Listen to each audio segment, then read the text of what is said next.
and their opponents' wrestling fans with a combined weight of 455 pounds. Here is Buckshot and Gold Steel.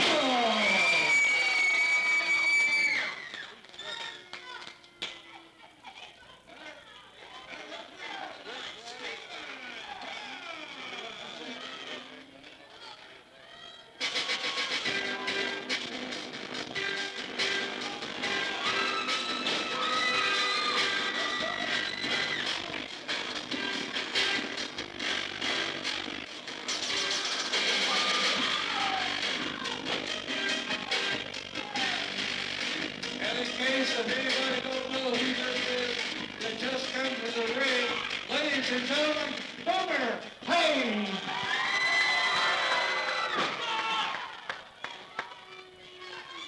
First and foremost, a lot of people here at APW want to flip their gums, talk about this, talk about that, talk about who they wrestled, talk about who they beat, talk about being on Raw, talk about, I don't even know. I'm so flustered right now. The fact of the matter is anyone can talk a good game, but can people fight a good game? Now, I understand your situation. I understand your situation. And if you want to get anything done here at APW, first and foremost, you have to win matches. You can't talk about winning. You got to actually get in here and pin someone's shoulders 1, 2, 3 to the mat.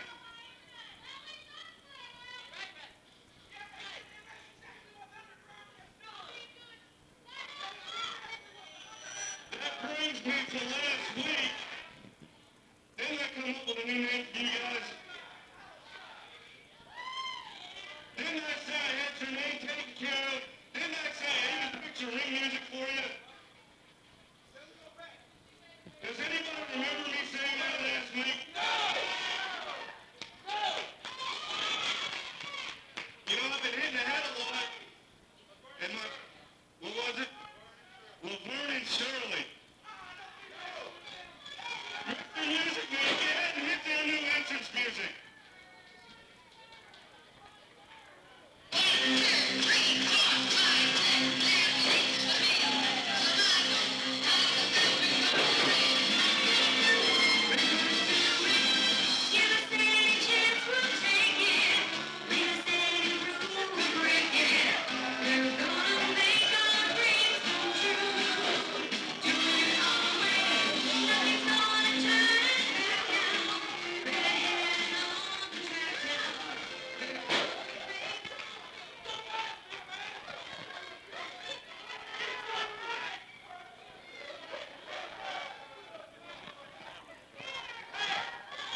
This will be one fall or a 10-minute time limit.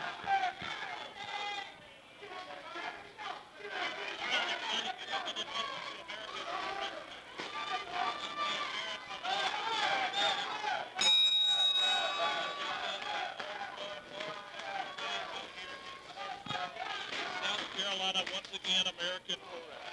Well, Dan, let me say that it's great to be back here at the American Coliseum and a star-studded card here tonight with a lot of exciting action. And this crowd here in the ring is none other than Buckshot Carter and Chuck Cope, Colt Steele, I'm sorry. Actually, Chad Cope. Chad Cope. You never know that, but what's wrote on the paper with Yeah, you? well, I had something screwed up, but Colt Steele is retired. Oh, okay. But anyway, Underground is the team with the red tights on. And these guys, I saw them down the first time here a few weeks ago, and I could not believe it. They've only been wrestling for a few months. They're very, very well groomed in that squared circle. That's right. That's Chris Payne and Cage. And Chris Payne started off along with Cage, and Buckshot Carter takes the man down, count of 2. Well, we're hoping A.J. Frost is going to join us here just in a little bit. He made the same mistake that I made. I sat down in a chair here and it had about 2 gallons of water in it. That's what A.J. took off for. But anyway, this should be a real interesting match.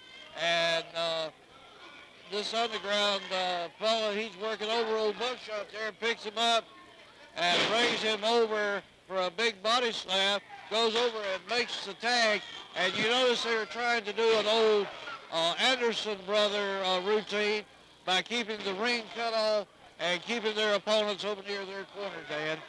That's right. You know, Charlie, I want to briefly interrupt. We didn't get to the tape. We had a little bit of fuel at the beginning of our card, and I think later on we're going to even have a 10-bell salute. But this afternoon around 2 p.m., April the 17th, we lost one of our own. Rattlesnake Westbrook passed away. He had a bad liver fail on him, and Rattlesnake Westbrook I knew when I first broke into the wrestling business, and this guy actually, Charlie, not to take away from this, but this guy actually started wrestling around the 1970s, didn't he? That's exactly right. Like I stated earlier, I met Rattlesnake along about 1973, I think it was, and he was in training at that time, and he wrestled up until probably 2 years ago. Yeah, but didn't he actually start wrestling around 76 or so? Yeah, he could have been, but he was in training and working some of the independent cards along about 73, I believe it was. 73? Yeah. Yeah, it's been a long, long time. And Jay Eagle started around 1974 or 75. Notice now Buckshot going up to the top rope, or should I say the middle rope, comes off with a big thrust there on the left arm. And who is this young man that's part of the underground? That's Cage. That's Cage, all right. That should be easy enough to remember. The one with whiskers is Cage. And who is our referee tonight? Do you have any idea? I know this fellow, they call him, what they announced him as, I'm not sure, but this is actually a fellow by the name of Vince Reimer. They call him Old Country. Old Country. He has a penchant for the love of alcohol. Well, he looks pretty much straight in there right now, so let's hope he stays that way. A big knee drop down across the back part of that leg. Well, in case you didn't notice, he might have had a little something earlier. Due to those ugly shoes he's got on. Yeah, well, those shoes, is he by any chance related to the little manager? You know who I'm talking about?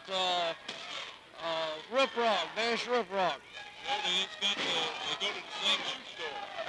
I think you're right. Probably buy their shoes from the same Goodwill store or something. But notice now they've got that leg of Buckshot Carter's in a very bad way. He needs to get over there and make a tag to his tag team partner. Buckshot Carter and Chad Thorpe teaming up here tonight. And doing okay. They team up off and on here. They got the underground who has been doing quite well in there before us. What an evenly fought battle so far. Well, notice the referee has his back turned here, and a lot of skullduggery going on over there by one of the underground members as he's working on, and I didn't even see a tag made, Dan, did you? I don't think so. I didn't see a tag even made. But look at this wrestling fan. A big boot delivered to the midsection. And another big boot, and that's right on the calves of those legs, Dan. And He's got him legally, but he's flirting with the getting him below the belt. that's right. He's awful close to the family jewels. Yeah, and I'm afraid he might, there's no surgeon in the world that can repair a busted diamond when you get one. That's what they tell me. But it'd be awful if Buckshot started to singing high soprano, wouldn't it?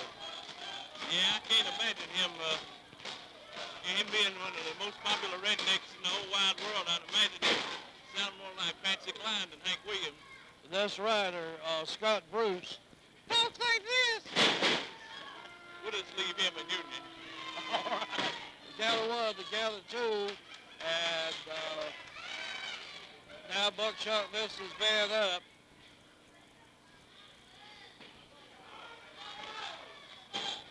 He needs to get over there and make that tag to Chad Colt, Dan. That's right. He's going to set him up. Superplex maybe coming up here. What have we got? A big superplex right in the center of that ring. And it looks like it knocked the starch out of both of them. Those men might need of a tag, and I'll tell you what, Charles. I don't know if this is Laverne or Shirley, but either way, Boomer Payne making a fool out of both these guys early. Yes, he is. And both of these men, now big Chad Colt slugging away very fiercely is Underground. Now this is, what's this young man's name? This is Chris Payne in the ring. Chris Payne. Makes it stuff. This could very well do it.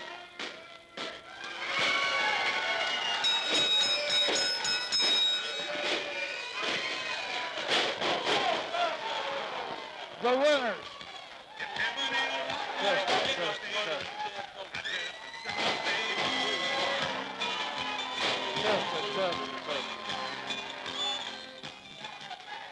Test it.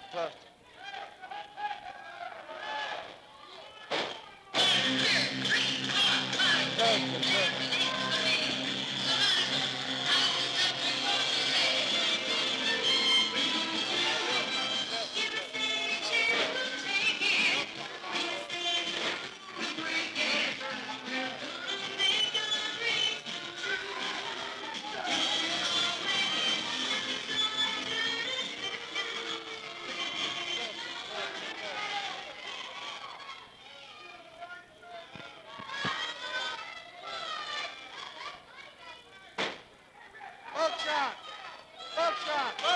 Buck.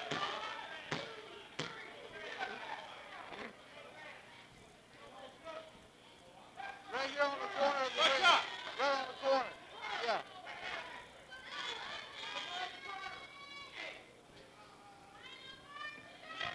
Hey, we just wanted y'all to know that we can beat the Burn Sheriff with no problem. But we didn't, hold on. We didn't do this for us, and we just didn't do this for y'all. We did this right here for Mr. Terry Westbrook, y'all. The winners of the match, ladies and gentlemen, Buckshot and Chad Cole.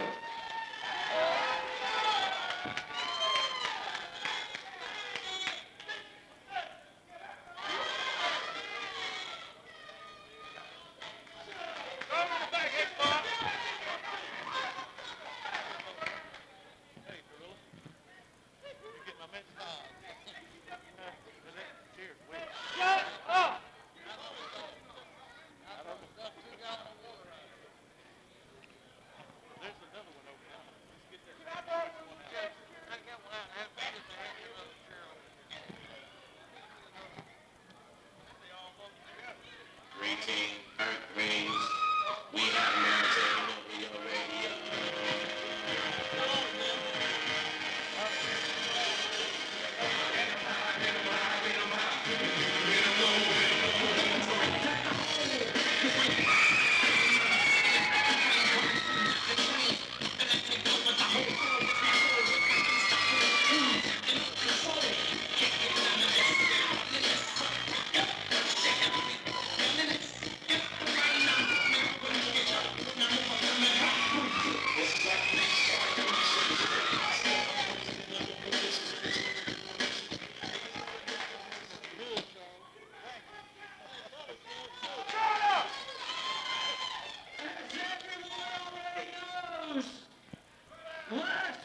tonight, I have someone that's going to make everybody scream.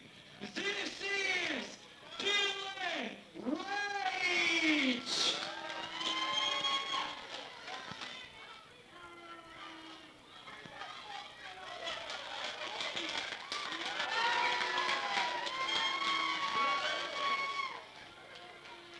Dylan Rage, who we haven't seen in quite some time here at the American Coliseum, making an appearance tonight at the gesture of A.J. Freak Daddy Frost.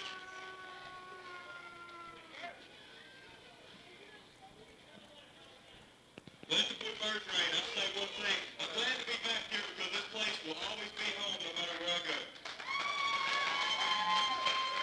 But you know, I got a phone call from a friend of mine, A.J. Frost, that said, hey, didn't even know, but his partner turned his back on him.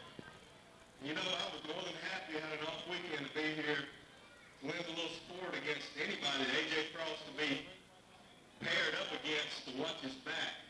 So I don't know who we're facing tonight, and I don't really care, but I'll tell you one thing. These people are going to see A.J. Frost and Dylan Rage run slam over somebody. It starts here. It starts tonight. And it doesn't matter who we got to go through. How about that, wrestling fans? The costume of a new tag team, Dylan Rage and Big Daddy A.J. Frost.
This event, one ball or a 10-minute time limit. First of all, weighing in at 218 pounds, here is Mickey Richards.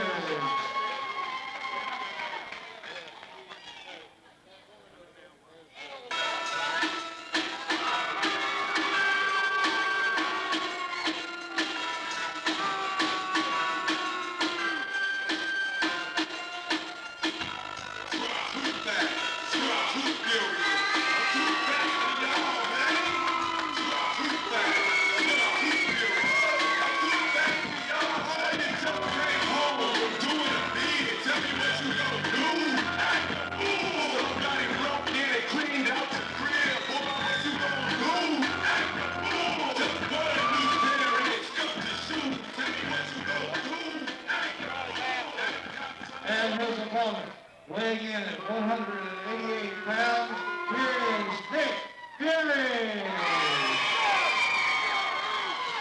One ball or a 10-minute time limit. You suck, Nick!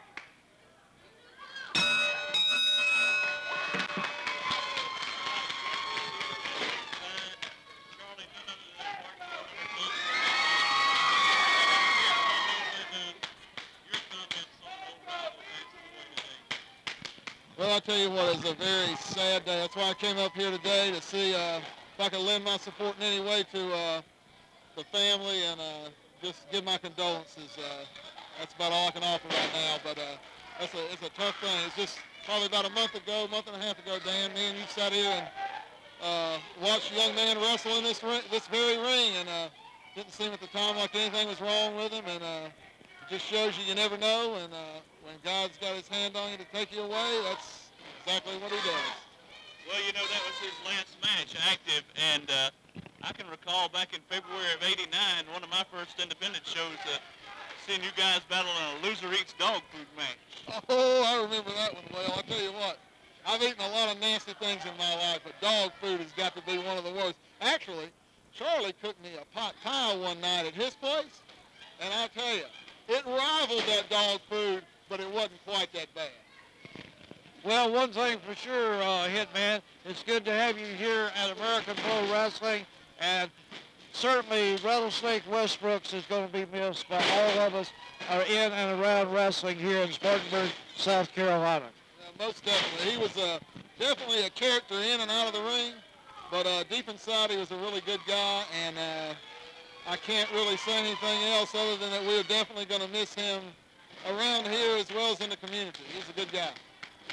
Well, thank you very much, Hitman Hunter Thompson, for being with us here on this edition of American Pro Wrestling. And looking back inside that ring now, it's Mickey Richards and this young Nick Fury. And if Nick Fury gets any thinner, you're going to be able to read a newspaper through him. I'll tell you what, Nick Fury, I remember Nick Fury when he first started, Charlie. You remember at the old place down in Chesney where we used to go down there a lot? Nick Fury was the guy that I threw off of the balcony. I believe you were there that night. I tell you what, I thought at that time I'd ended his career. It seems like he's hung around and has lost a little bit of weight, and he looks like he needs to get in a little fighting shape there. It's hard to be in this business and be too thin. That's exactly right. And, you know, he's one of these guys that never quits, Dan Paris. He goes out there, and, I mean, he gives it 110%, and so does young Mickey Richards. I don't know if young's a good word for Mickey Richards, but I'll tell you what, Mickey's been around a long time, long if not longer than I have, and he's been a heck of an opponent for me. He's been on my side against me, you know. The only thing I'd say, I could kill for a head of hair like that. And when I look at somebody with a head of hair like that, Dan, he has to be a young fella compared to me and my curly locks now. Well, Charlie, you kill for a head of hair like Telly Savalas, but that's another story. Look at this now. Fury goes up to the top rope, comes off with a big somersault splash, and Mickey Richards rolls out of the way. And Nick Fury's definitely going to have kink in his sacroiliac come Monday morning, Dan. Sacroiliac? What in the hell is a sacroiliac? I think that's one of Charlie's terminology. It's kind of like Charlie's coming from the Dusty Rhodes School of announcing. He's got his own terminology that we just don't quite understand. That sacroiliac, that's on the thing that you sit on, better known as your keister. Oh, your butt. Right. Look at this now. Lift him up one more time. Breaks him down very hard. And notice now, Fury goes and perches that back, the count of two, and Fury kicks out. Dan, I hope you're keeping time because I'm not. Okay. Good. You know, my watch has a tendency to run fast a lot of times. That's the only thing about you, Charlie, that has a tendency to run fast. That's exactly right, Hitman. I can't get too much speed anymore. It takes me all night to do now what I used to do all night long. Oh, well, we don't want to hear about that. I'll tell you what we do want to hear, though, is the action going on in the ring right now. Is Mickey Richards seems to have taken over here on Nick Fury. He's kind of, like you said earlier, Charlie, he's kind of worn that body down, that thin body down, to where Nick's really going to have to reach deep down inside to come up with a victory here, I think, because Mickey's pretty much taken over this match. You're exactly right. And you notice that he started on that back, and he's staying right with it. He figures if he can inflict enough punishment to that back, he won't have any trouble holding Fury down for the count of three, Dan. That's right. And I'll tell you what, right now, Mickey Richards has a boot in his throat, and Nick Fury's going to have to get up and suck it up and come back fighting. That's all there is to it. Yeah, most definitely. He's taking the blunt of the blows right now, Charlie. I tell you, Mickey is smart when you get in the ring. You watch Mickey work, he looks like a thin, younger Greg Valentine. Sticks to the basics, doesn't do a lot of fancy stuff, but he gets in there and works the guy the entire time he's in the ring. Well, I'm going to go back a little further than that. Mickey Richards puts me so much in mind of a young fella that is now an old fella that used to work down in the Florida, Texas area. He just didn't quite have as much hair as Mickey Richards, but that was Red Bastine. You remember Red Bastine, Daddy? I remember him being up here in the Mid-Atlantic. I also know that he was very active in the California area, too. So. That's right. Count one, two. Richards is is out now, catches him with a big lariat, and Fury definitely needs to get his second win if he's going to emerge victorious in this match with Mickey Richards. Yeah, most definitely. I think Fury is definitely, pardon the pun, but he's on the ropes with a big super kick, though. He comes back with a little more energy as he's going to the top, Charlie. All the way to that top rope. Oh, he comes off with a big power slam. The count of two, the count of three.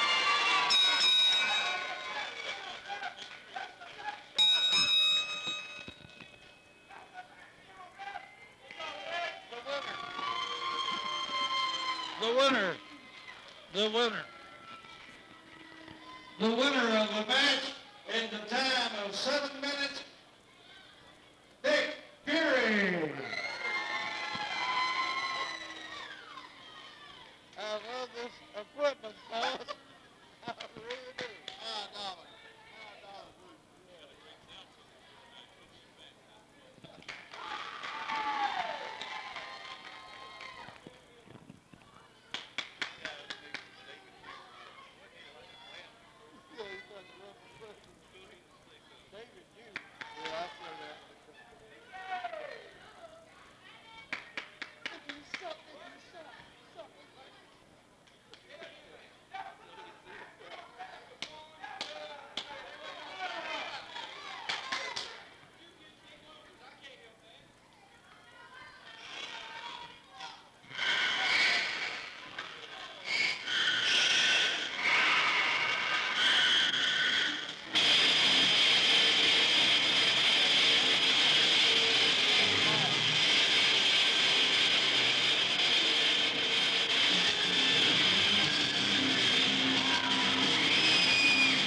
Last night, Mary, North Carolina, HBW. Hey, it's so boring, big man, take your butt out the front door and don't come back.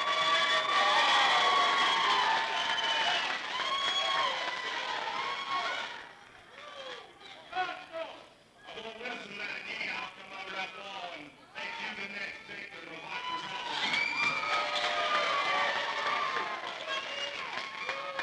Last night, HBW, Viper got a shot at the United States heavyweight title at a 10-foot steel cage. First of all, I get ripped off by the referee. When my back's turned, who enters the cage? Shane Austin. Locks the cage door and leaves Viper laying in a puddle of blood. Keep flapping the legs, I'm gonna make you whine, you big jack-o'-lantern.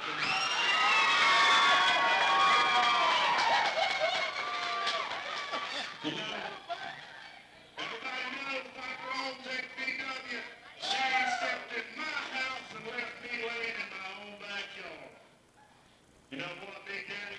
You are the APW heavyweight champion. And all I'm saying is, everybody knows right here tonight I got a shot that gold. And Viper's taking it to the house. That match coming up later tonight, wrestling fans.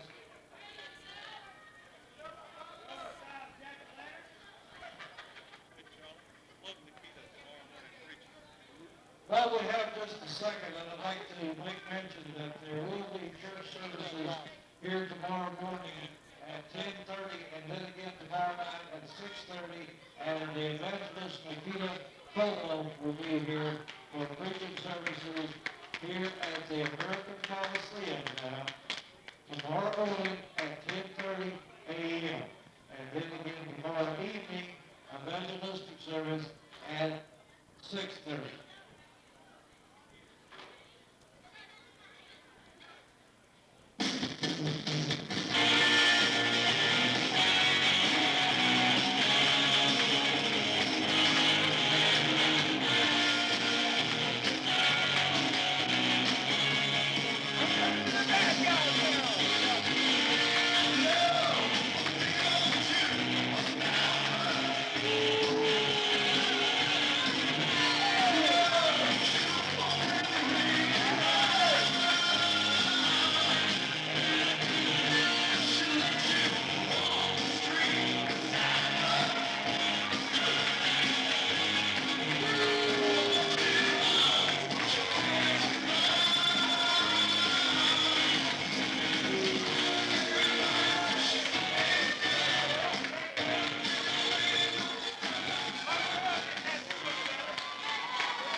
7, this will be a tag team match.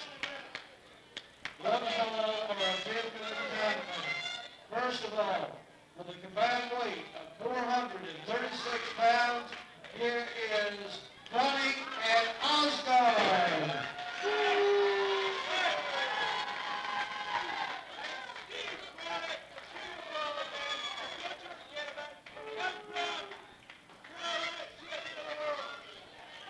And Steve Connick, and what else he said, he wants to get on this team.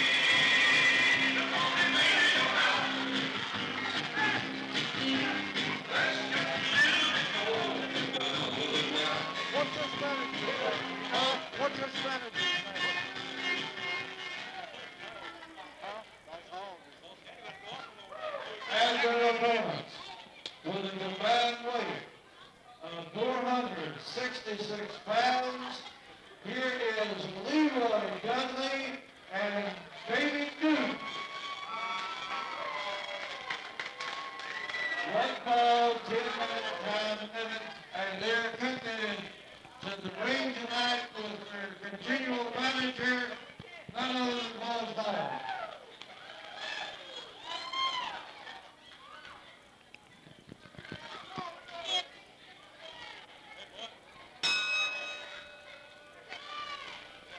Hey, Charlie.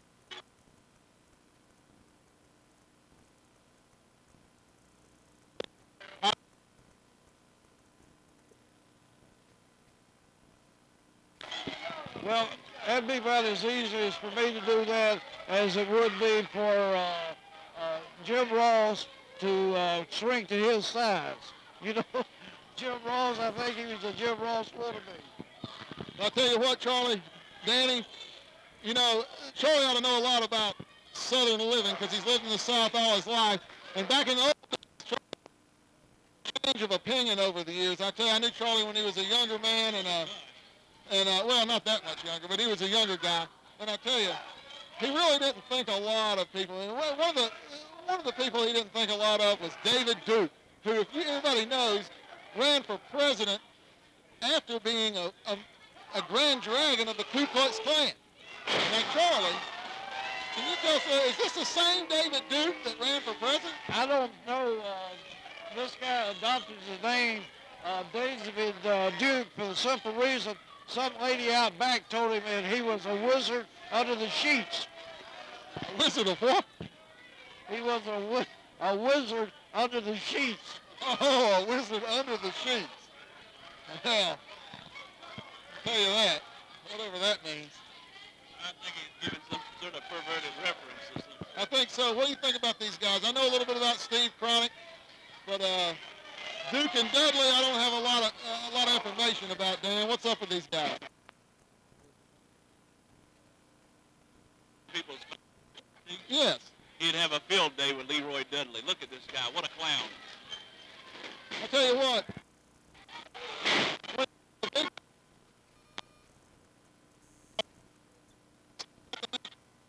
Well, I've been told that this Leroy Dudley is the illegitimate son of Dale Stepp up in Hendersonville, North Carolina.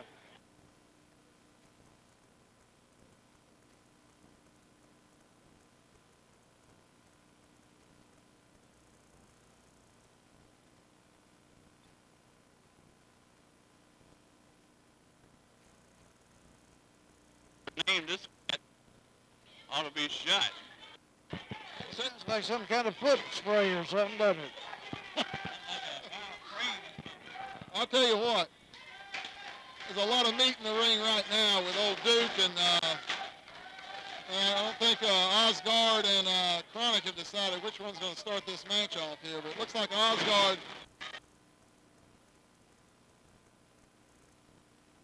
This guy here takes you back into the 1950s and reminds you of, do you remember the ballet star Ricky Starr?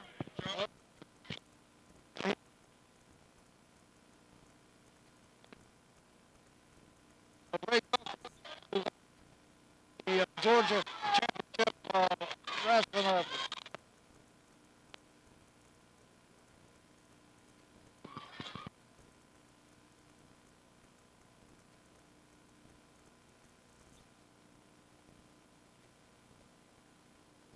That's true. I mean, we try to keep our history alive, and you know, if it weren't for people for like Harley Race and Lou Thez, Rick Steamboat, and on and on and on, we could keep going.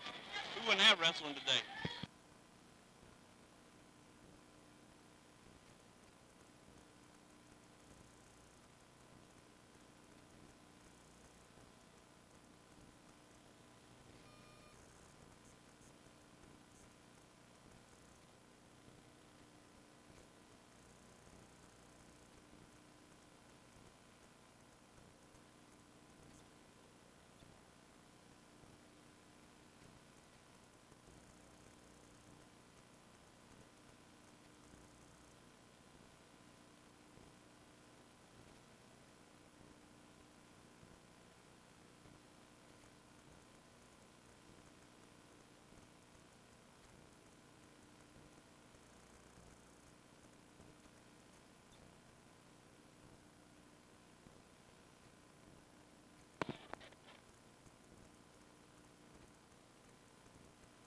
Tell you what, with it.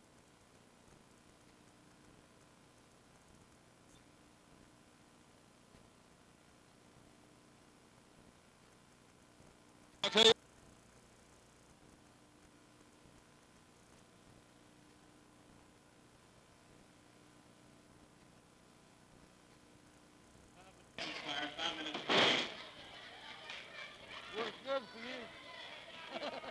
I'll tell you what, David Duke's taking a leisurely pace here with us.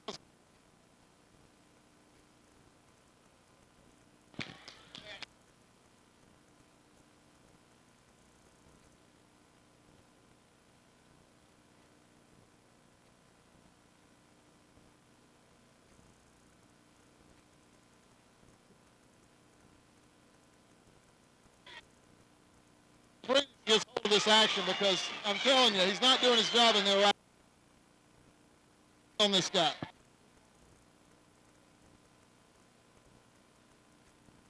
He needs to pay attention to what's going on.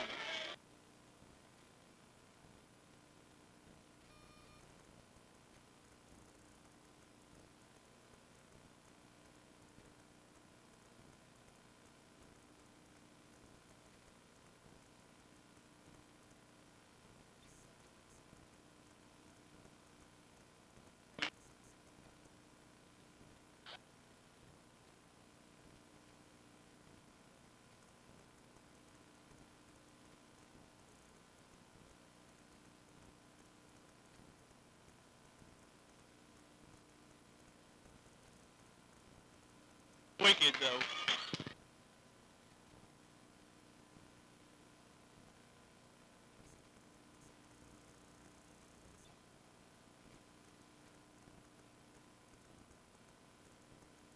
I'm gonna tell you what, when you get a man like that in trouble, you got to pour on the cold and hook a leg.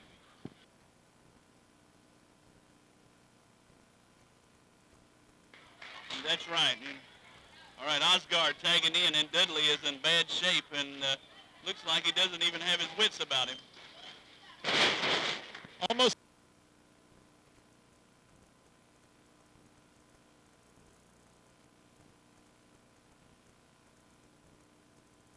Well, I'll tell you what, this guy seems like a first-class fruitcake. Nice-looking elbow smash, though.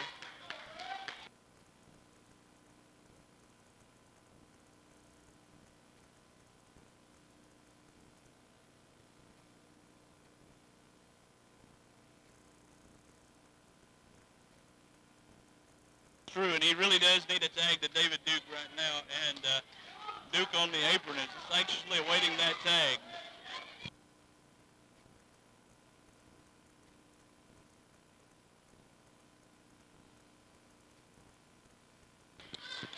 you know, this guy needs to maybe come in there and, I don't know, he's got to do something to turn the tide. All right, Dudley with a pair of elbow smashes trying to work his way out. Goes off of the ropes, the drop toe hold to take him down. Chronic outwits his man, and that's probably not too hard for Dudley. No, probably not. He's probably gotten this since the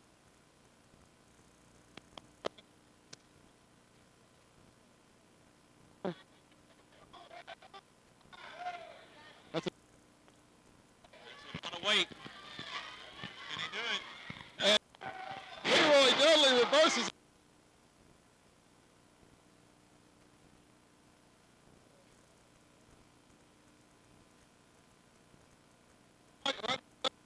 Got to be thinking about making this tag here, and he really doesn't have the energy to do it. David Duke has got to cheer him on from the corner and to get the fans behind him. That's right, and both of these guys really in bad need of a tag. Charlotte, 1 minute. Got about a minute remaining in this match as he makes the tag to David Duke. 1 minute. David Duke comes in firing on Steve Chronic and a punch to Osgard, another punch to Chronic. Tell you what, we got a Pier Sixer going here. Leroy Dudley's in the corner trying to get his wits about him. Breaking down, and it looks like Dudley and Duke may be getting ready for a double team. Double suplex coming up. 30 seconds. 30 seconds remaining in this match, fans. As Osgard 30 seconds. is laying the boots to Leroy Dudley. I'm telling you, Dudley's out of it. He has nothing left. Nothing's in the tank.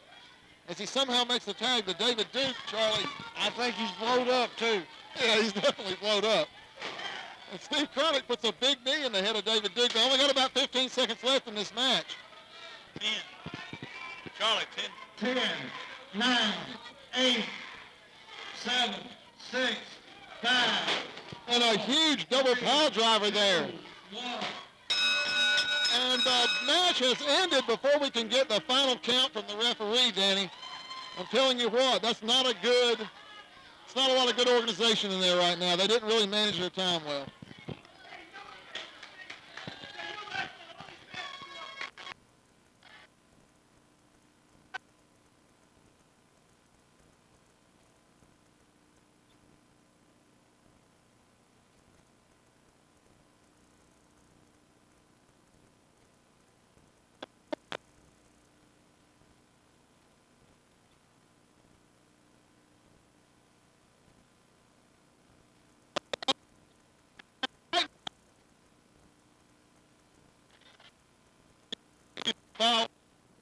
My microphone.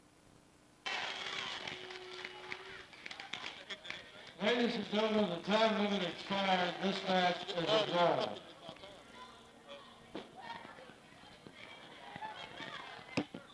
we run 11 matches, you got to take it on. Right? I know we screwed them on that, but I mean, Well, see, they got a minute warning. well, yeah, improvise and go home, right? Yeah. I don't think it did nothing wrong.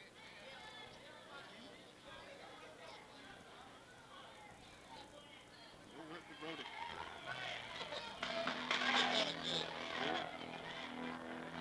We'll join him in the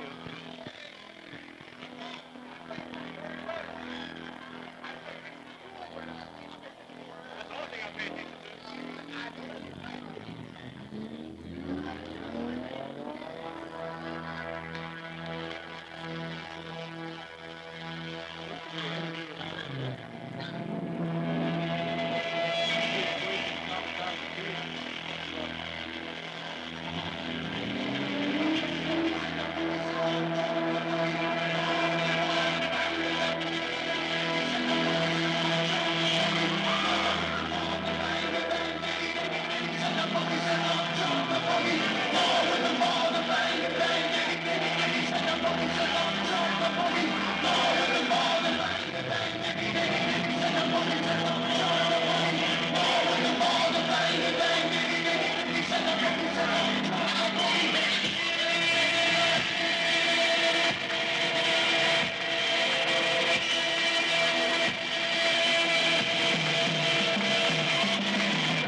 wrestling a one ball or a 10-minute time limit.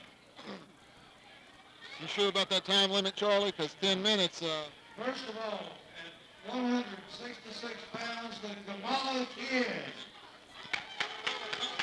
That's Kamikaze Kid. Kamala Kid. yeah. Charlie.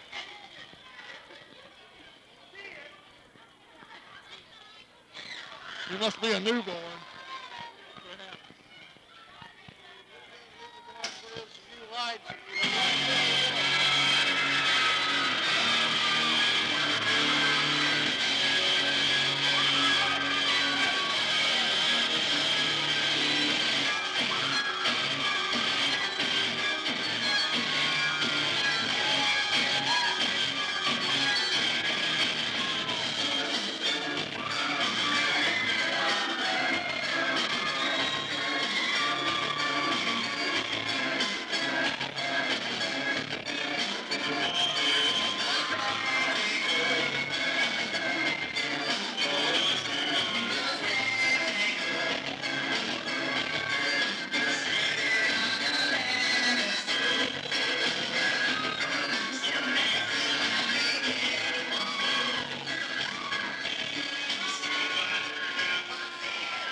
And his opponent, accompanied to the ring tonight by man-child, here is Kid Quick. One ball or a 10-minute time limit. I'll tell you something, CB, that's the silliest looking thing I have ever seen in my life. What's that? Kid Quick and the Beetlejuice outfit he has on. Looks like his nights are out of the Dr. Seuss book. He's got a reverse Irish whip and a huge spinning leg kick there by Kid Quick and a nice high elevated drop kick there. Pretty arm drag, Charlie, I'll tell you what. He's impressed me from the get-go here, even though he's a bit unorthodox, Dan. These guys are very light, but very lightning fast, very quick, very agile. You know, heard of cruiserweights, but these guys are middleweights, probably. I'll tell you what, man-child there isn't a lightweight. Super heavyweight, no doubt. Super idiot, it looks like to me. Well, guy has the size of an adult and the brain of a child. That's why they call him man-child. Yeah, that's definitely true. Man-child is about 7 French fries short of a Happy Meal. You Happy Meals, Charlie. There's a quick cover by Kid Quick as he leg whip there by Kamikaze Kid, or as Charlie refers to him, the Kamala Kid. Nice rake of the eyes there. Ugandan native doing quite well in there. Big clothesline. I tell you, Dr. Seuss is down on his back. In a world of trouble, no doubt. 1, 2, 3, 4. Get your ass up off the floor is what I would tell him. Well, if it works, yeah. Lucky flip almost goes awry. Tell you what, he shot him halfway across the ring, though, there, Danny. Yeah, he almost bounced on his side of his neck.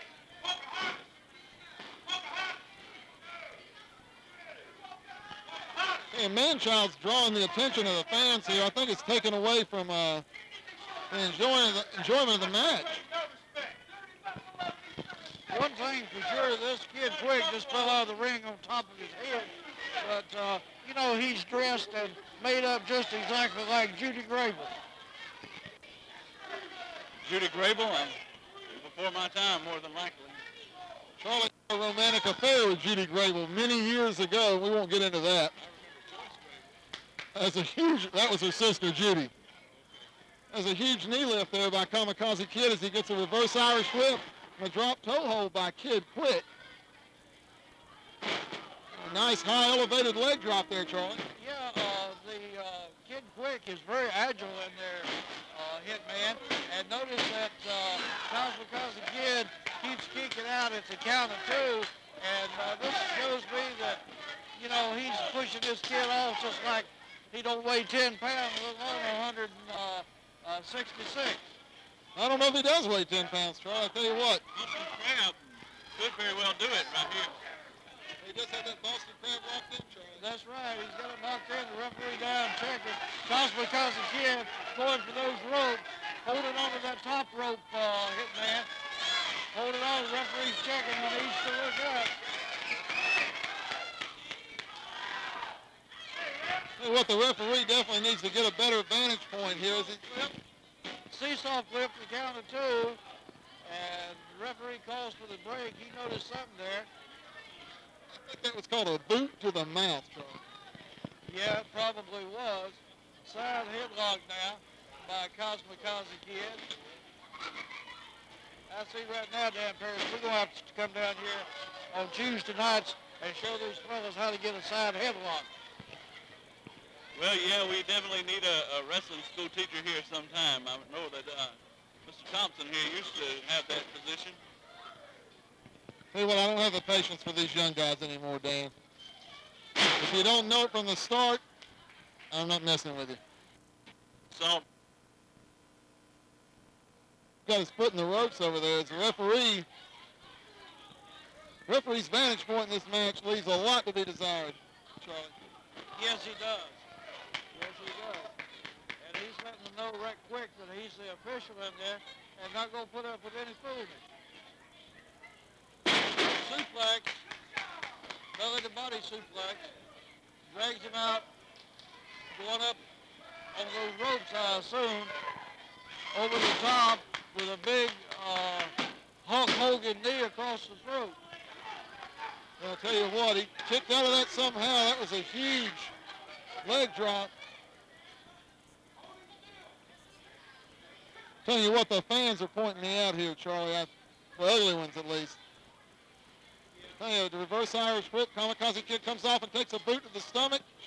And a huge DDT by Kid Quick. I guarantee you that he's going to have about a 3-inch short neck. Move right there. We got both. On his head. We got both wrestlers down right laying in the ring as the referee's counting to 10. these guys have dished it out 100% and both men in a world of trouble. 5 minutes gone and at the halfway mark. Got about 5 minutes remaining, wrestling fans. As Kamikaze Kids get some good shoulder blows as he picks Kid Quick to the top rope. Be expecting a high-flying aerial maneuver here, Charlie. As Kid Quick seems to be out of it. He's not fighting back in any way. And a huge Hurricane Rana off the top rope, Charlie. Kamikaze Kid with a quick leg drop down the top of Kid Quick. Referee has a fast 2 count, but Kid Quick somehow manages to kick out. And Kamikaze's falling in love with the top rope, Charlie, as he's going to the top again. This ought to be it right here, baby. Yes, look at this as he goes up, stands on that middle rope, comes off as Kid Quick rolls out of the way. And most men now very druggy from all of those bad slam. Huge move by Kid Quick. It's kind of a inverted body slam there, Danny. As Quick's going up top. Reminiscent of the great Terry Funk. Billy Kidman. It's more impressive than Terry Funk does it. At 58 years old.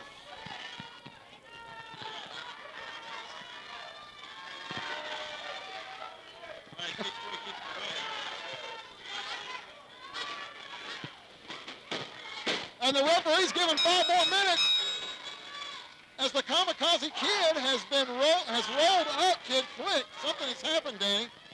I have no earthly idea. I just know there's some confusion going on here.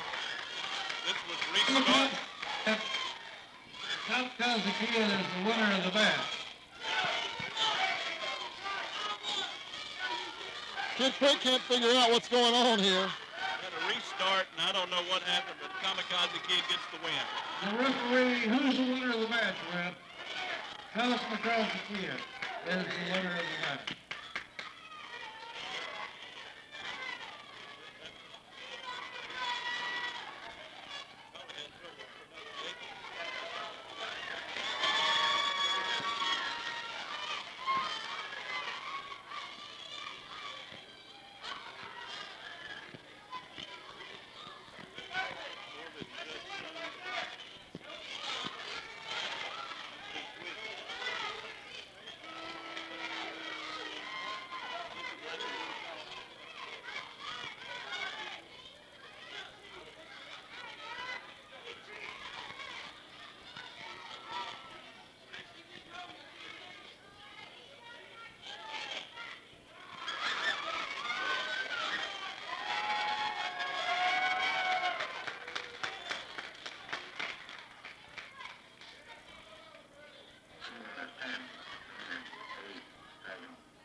Booty call. Booty call. Yeah, this guy claims to be the illegitimate son of Charlie Pride. Charlie Pride. Billy Pride. Booty call. Billy Pride. I wonder if he's been kissing angels good morning. Evidently the wrong one. Anybody going to San Antonio? I wish I was. Hey, is there any crystal chandeliers around? Unfortunately not.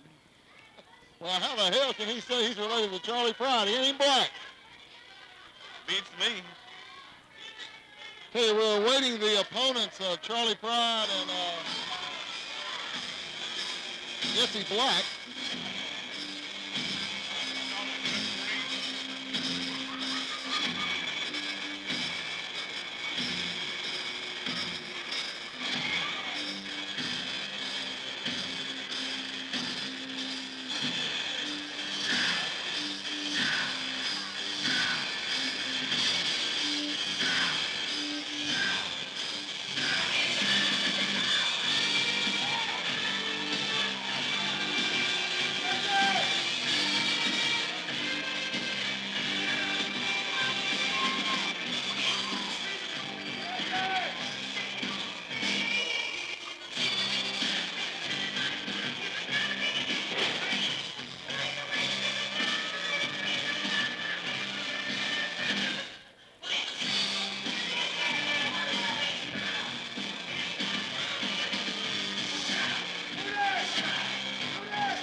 With a combined weight of 414 pounds, here is Judge Stone and Morgan.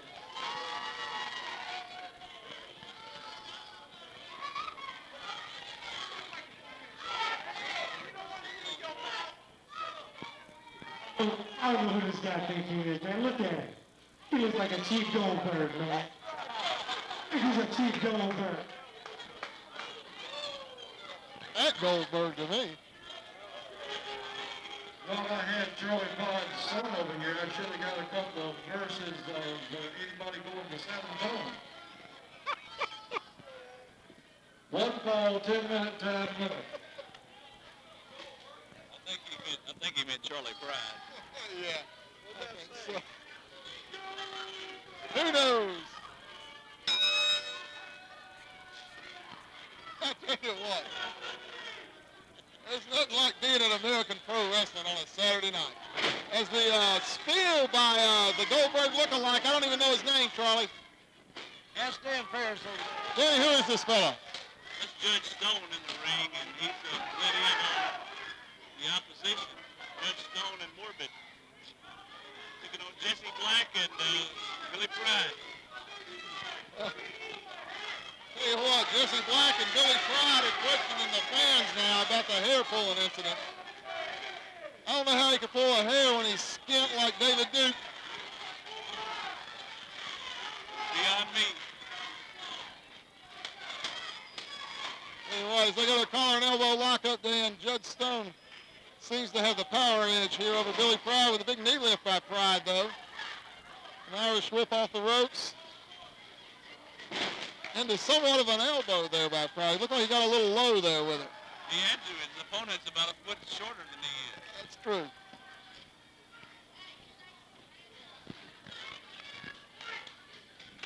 Another collar and elbow lockup, Charlie, as Judge Stone takes the arm of Billy Pride and wrenches it around a couple of times. I think that's one of the most painful things in pro wrestling right there. That'll take you out quicker than anything. Yes, I would agree. Arm wrench there by Booty Call. And this could be a very grimacing hold as it's draped across that top rope, headband. Yeah, most definitely. I'll tell you what, Judge Stone is backed up into the corner by Pride, and seems like there was some kind of a tag there. I don't know. I couldn't see from this vantage point, but an Irish whip into the hard clothesline right into the turnbuckle where he can tag his partner. Not a very smart move by Jesse Black. And Morbid coming in with a series of punches. Big lariat. Nice looking arm drag. Almost lost him, but he had him hooked. Morbid starting to ground Jesse Black. Looked like he ripped that arm off on the arm drag, Dan. Yeah, it almost resembled somewhat of a Shamrock, Ken Shamrock looking ultimate fight hold there for a second. Yeah, most definitely. I'll tell you. Morbid taken back in the turnbuckle by Black with a series of punches to the face as he shoots him off into the other turnbuckle. Morbid moves out of the way and another big arm drag, Charlie. Yes, very nice arm drag there. Applied very effectively on booty call. This right here is turned into one heck of a match, Hitman. Jesse Black trying to work his way up now on his feet. Booty call on the outside over there, waiting to make that tag. Maybe if I take these glasses off, I can see what's going on here. Good idea. Look at this. It's down there takeover. The count of one, the count of two, count of two. And wrestling fans, this has been an action-packed match. And we'd like to invite you wherever you might be watching this tape, if you've picked it up on the internet or if you've purchased it here at the American Coliseum. American Pro Wrestling is here each and every Saturday night on at 8 p.m. So come on down to the American Coliseum and check out American Pro Wrestling anytime you're in Sparkle City, Spartanburg, South Carolina. Tell you what, I'm looking at Morbid and Judd Stone in the ring, and they're pretty much the bigger of the two in there now, the brawlers, but they're really the more agile, Charlie. Oh, yes. Yes, they certainly are. A nice lariat, a cover, the count of one, the count of two, before booty call kicks out. Tell you what, Dan, big men with little men moves makes a huge impact in pro wrestling. Well, this guy here is stout. He's just short like a Georgia Bulldog. Big bolo forearm. But this guy has got some power, even though he's about 10, if he's lucky? If he's lucky. That's with his boots on, Dan. Tell you what, Stone's tagging in Morbid as they're going to double team Billy Pride. Big double elbow off the ropes, Dan. I'm telling you, Billy Pride is the worst for wear right now. Billy Pride needs a tag, and he might need to kiss an angel good morning here in a moment. I'm telling you, there's a shot to the midsection. Charlie, that's one of your most favorite moves, isn't it? That's right. Look at this right here. He has that throat across the middle rope and choking away. And now booty call going back over toward that corner. They've tried to cut the ring off to keep all the action over in their corner. I'm talking about Jesse Black and booty call. Well, Billy Pride seems to have his second win here. I'm telling you, Morbid, he started off strong early, Dan. He's kind of down right now. Judd Stone's pretty much out of it as well, so I think that the advantage goes to Black and Pride. And I'm telling you, if I had my option, I'd rather be strong at the end of the match than in the beginning. Well, that's right. All right, now Morbid in trouble, and Jesse Black pouring it on.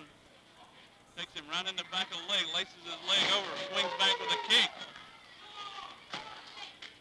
Count of two. And a quick cover there by Jesse Black as he's picking Morbid up. That, to me, I think is a mistake. If you have your man beat, stay on him, hook his leg in the match. Because sometimes you give him a second chance, comes back to haunt you. Moonsault. Another 2 count by our referee for the evening, and Jesse Black just can't seem to finish Morbid off. He gets a snap there. Bart Smith. Bart Smith. Okay. Just wanted to make sure we got that clear. I don't want anybody to raise a stink about it. Big drop kick by Jesse Black, and Morbid, I'm telling you, he continues to kick out like he is, Charlie. How much energy is going to have left if he does make a comeback? Well, one thing for sure, the referee got the worst of that. He got caught with a big knee drop right across the back head there, Hitman. And notice this now, they're setting this guy up for something in that corner. This referee must be a retard. Judd Stone didn't even try to make an advance into the ring. And oh, Oh, big, huge clothesline out of the turnbuckle by Morbid. And he needs to make the tag right here, Charlie. Yes, he does. That was a vicious, very vicious lariat. Whips him in. Reversal. Comes off. Sunset flip into the ropes, and this is much too close to the ropes. And referee stops the count. Jesse Black interfering in the match once again. I'm telling you, somehow Billy Pride has reversed that toe hold. A big elbow drop by Jesse Black on top of Morbid. Morbid had his opportunity a few minutes ago when he made that big clothesline out of the turnbuckle. He didn't make the tag. Judd Stone can't do a lot outside the ring. Jesse Black has him in a front face lock as Morbid's pounding elbows into his stomach, and Irish whip by Morbid off the ropes. And a double clothesline. He's taking both of these guys out in the center of the ring, Charlie. Tell you what, it's going to take the fans and their tag team partners to get these two to their feet. It's Bart Smith, the referee, comes to the count of 5 right now, and neither man is moving. You see both guys making an advance to their corners. Who is going to get there first as the tag's made to Judd Stone. Big clothesline. Another clothesline to Black, and a boots to Black.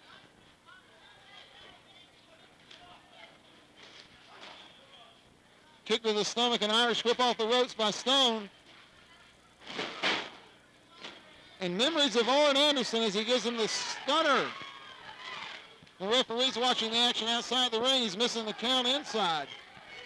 Tell you, the officiating is in disarray here right now, Charlie. That's right. You've got two guys slugging away on the outside of that ring. I just don't know how much the referee, Mark Smith's going to put up with. And these guys just throwing the rule book right out the window. Count of 2. We got a victor here. Seems to be Billy Pride with the big reverse of the stunner.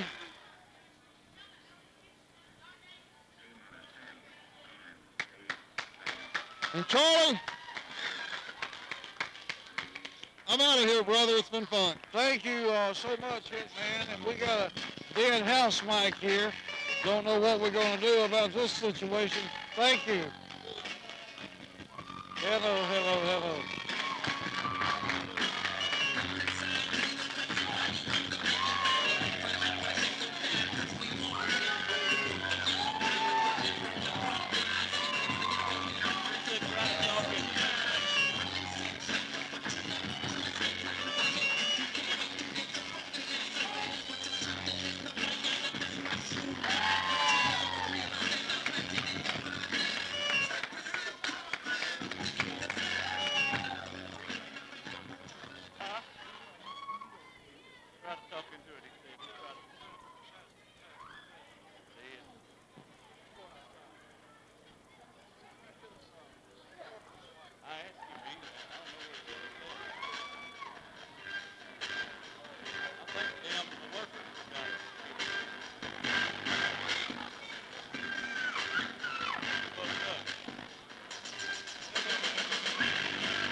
Please correct me if I'm wrong. Originally, Bill Hazelwood was supposed to come out here and do this interview, but you people are tired of looking at Bill Hazelwood, aren't you? Yes? So I took it upon myself. I'm going to do the interview. I kind of suck on the mic, but I guess I wish I could say that I was happy to bring this person out, but anyway, I want to bring out the APW Heavyweight Champion, Hot Shot Shane Austin.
of all, champ, you know, inside this ring, you earned 110% of my respect. But as a person, I think you're a piece of crap.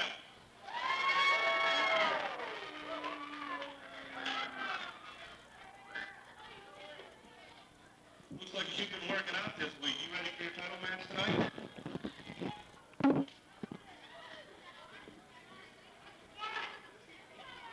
How ironic is it, Boomer Payne, that the last time we stood in these ropes, we took this house to a whole new level. We put American Pro Wrestling on the map of independent wrestling when it comes to steel cage matches.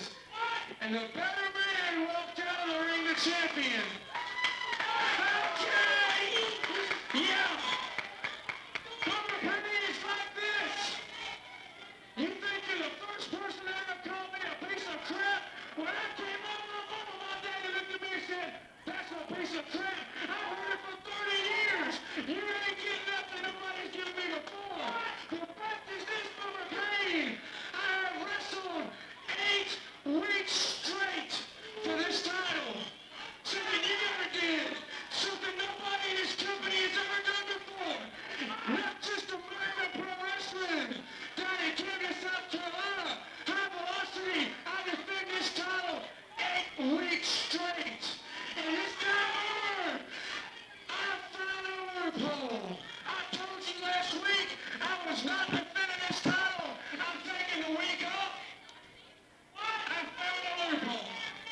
This may be the house that Boomer Payne built, but it's the house that Stay Austin put the gutters on. I'll put the fences on it. Now, you ready for my ace in the hole? Mr. Bill!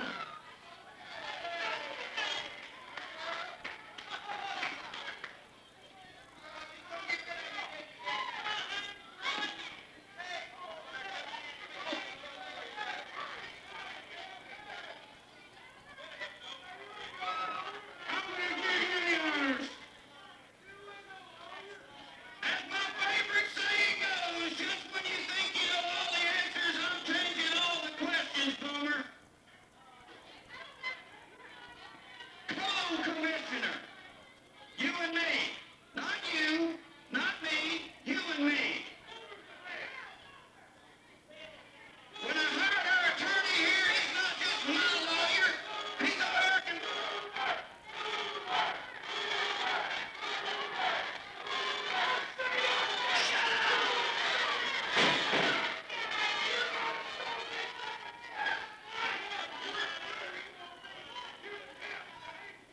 When I heard our lawyer is on one hand and a huge retainer, he's not just our attorney or my attorney, he's APW's corporate attorney. And any superstar in the back can go to him at any time. So read and weep, big man. Now, I couldn't get everything taken care of. You are going to have a match tonight with Piper. But y'all know I hate him, okay? So I don't think he can carry your briefcase, much less compete on the level with you for that gold. So it's going to be a non-title match, right, Dave? That's exactly right. And unless you think this is some of my shenanigans, you must acknowledge that that is an official APW contract signed by the promoter. I went over it with a fine-tooth comb, and I concluded that nowhere on that contract does it stipulate that this is to be a title match. Now, I don't know who screwed up, but he will not defend that title tonight. Outstanding! With enough of that said, Shane, you are the man, brother. So I've got a more important issue to address right now. You go back in the back, get ready to beat Piper like the dog he is, and don't worry, that APW strap's going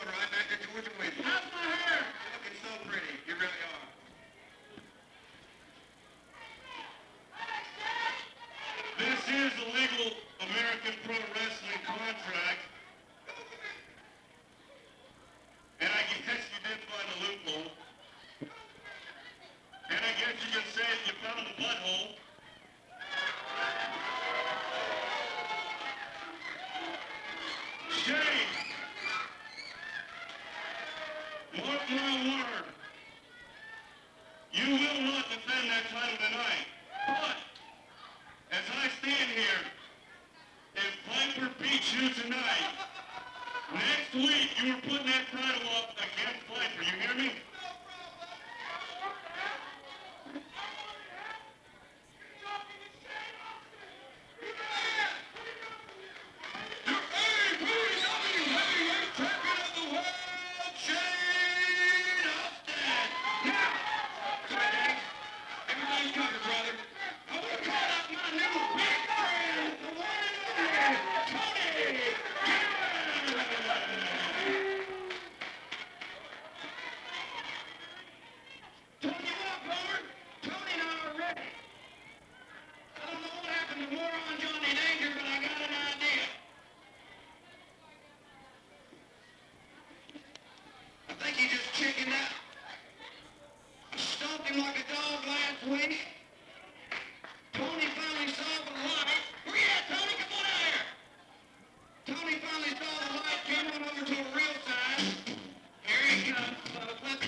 Take that as a yes.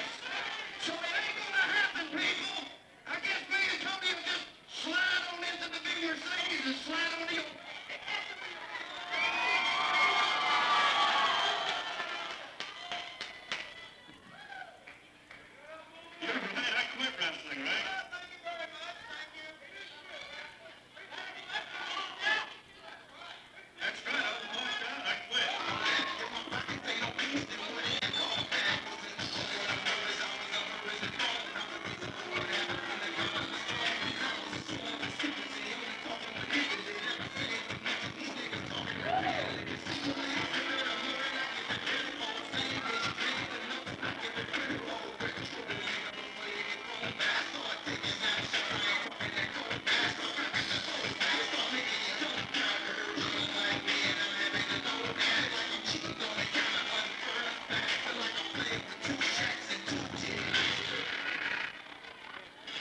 right, fans, this match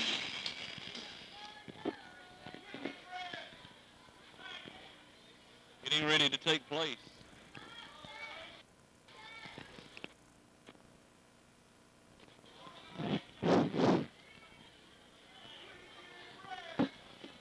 Ladies and gentlemen, across the ring, Section 8 and... Ladies and gentlemen, this is a special tag team event. One fall or a 10-minute time limit. First of all, with a combined weight of 429 pounds, here is Mark Slade and Ace Bullet.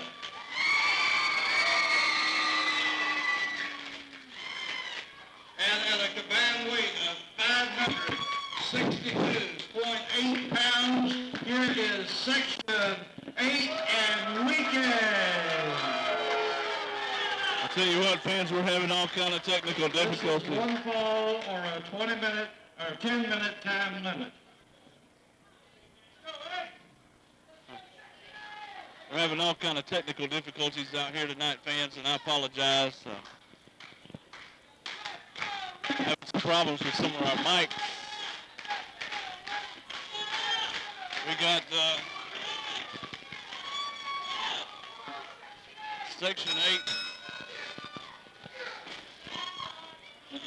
Section 8 and Wicked to do battle with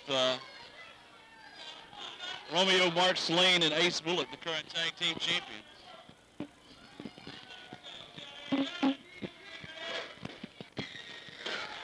All right, we do have the tag team titles at stake in this match. And I'll tell you, Romeo, Mark Slane, Ace Bullet have held on to that tag team title for quite some time. And these guys have really been fighting champions, taking on the combination of Section 8 and Wicked. All right, Mark Slane unloads a series of punches. Evidently, some of our technical problems have been repaired. Big drop kick by Romeo. Another one by Ace Bullet. Slane and Bullet doing quite well together in there. I tell you what, Charlie, tag team champions have a fight on their hands here. That's exactly right, Dan. They bailed out very quickly, Wicked and Section 8.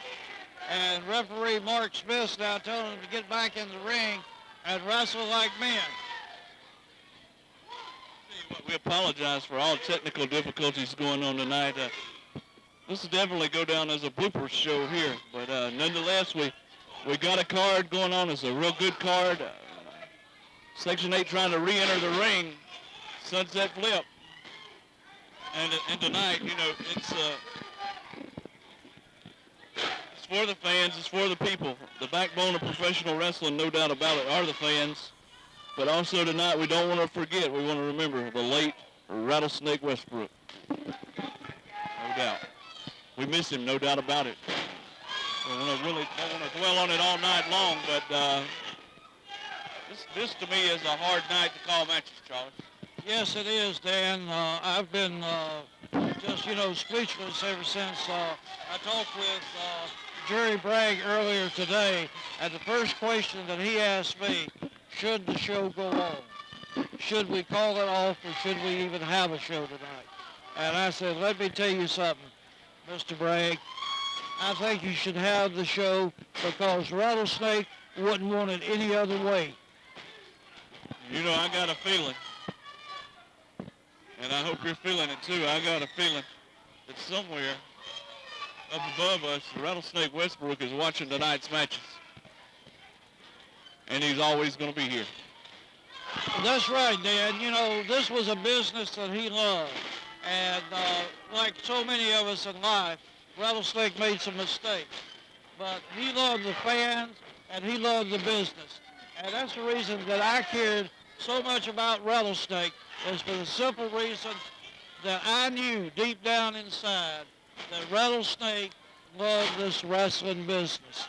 And he was his own worst enemy a lot of times. He fought with a lot of demons. But he told me backstage here about 6 months ago, said, Charlie, I've turned my life around. I'm living for the Lord. I'm not drinking anymore. And, I'm a different man. And to me, he proved that. To many people that he felt like he had harsh feelings toward and things like that, Rattlesnake was a man. He went to him and apologized to him. But that's one thing that I have to say about him. For the years that I've known him, 30 plus years, the man never disrespected me. He was always very, very glad to see me, regardless of where it was, if it was in an arena, if it was in a restaurant, wherever it was, he was always Rattlesnake Westbrooks. And I'll never forget him. And most of these wrestling fans will never forget him either. That's true. All right, we'll go back to the action in the ring. Mark Slade trying to get the better of Wicked, and right now has him at bay. Chinlocking, stretching him back. Drops a knee right down into the small of the back, and referee Bart Smith wanted to check to see if he wants to call it quits, and this guy's not going to quit. He's a tough one, no doubt. All right, backing his man into a tag, and Ace Bullet tags in. Bullet tags in. Holds on to those ropes and drops. Bullet drops in the air on his back, missing a drop kick. We got a knee into the midsection. Hazelwood and Tony Gallen out here earlier talking about the schedule to face Johnny Danger. Johnny Danger's not here. And, you know, I can't understand why Tony Gallen sold us all out. You know, there's an old saying, probably a biblical saying, that for the love of money is the root of all evil. And that will come back to haunt Tony Gowan, I'm afraid. I think you're probably right, Dan Ferris. The root of all evil being money, and, you know, that's something that a lot of the wrestling fans had a lot of respect for Tony here, and he just turned his back on him. He just walked away and went with the almighty dollar. Well, I'm shocked. I'm disappointed, no doubt about it. All right, we got a cover. It's not enough. Section 8 trying to pin Ace Bullet.